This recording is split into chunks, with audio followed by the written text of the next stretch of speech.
Hi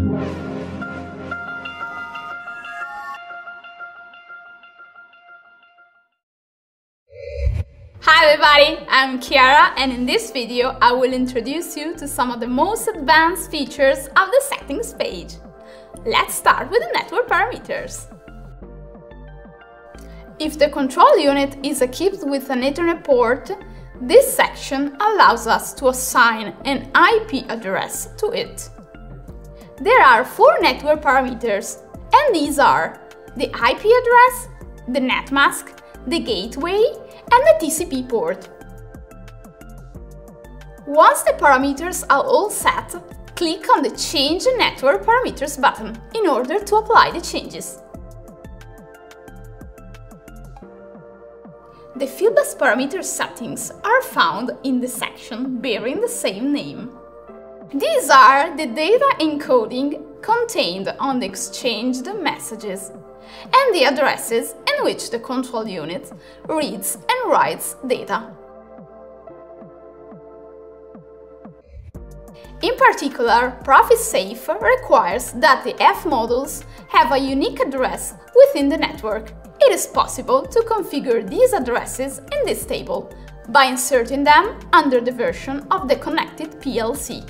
The Change Fieldbus Parameters button is used to commit the changes to the control unit's memory.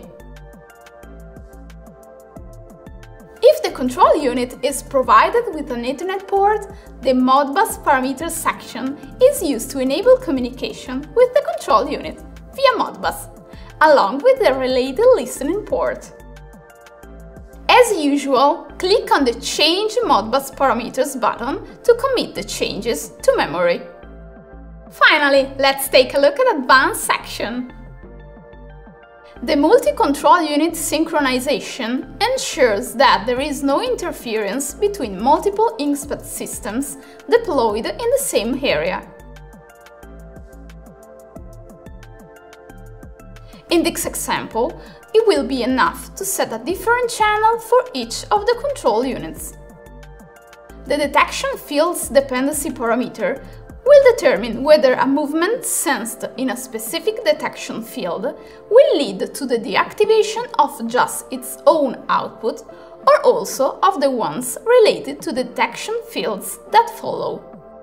In the Activity History section, we can find the log verbosity level, which allows configuring the level of detail of the internal log data, a Download Log button, that we can use to download the log from the control unit, which contains information events and diagnostic events.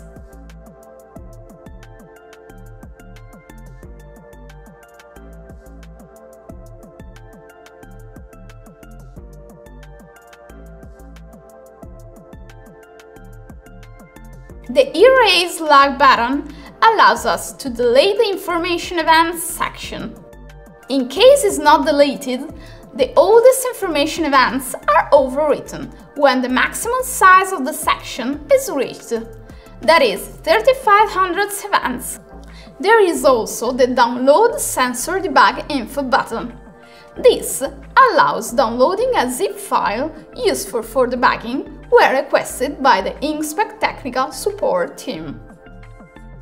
Finally, the Configuration Reports archive, which allows us to access the archive of previous reports and download the related PDF files to the PC. In this section, we can find a list of configuration checksums. Let's look at them together.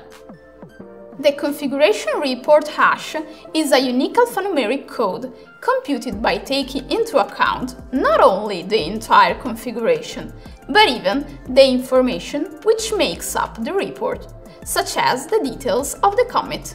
On the other hand, the dynamic configuration checksum is associated with a single configuration and considers both common and dynamic parameters.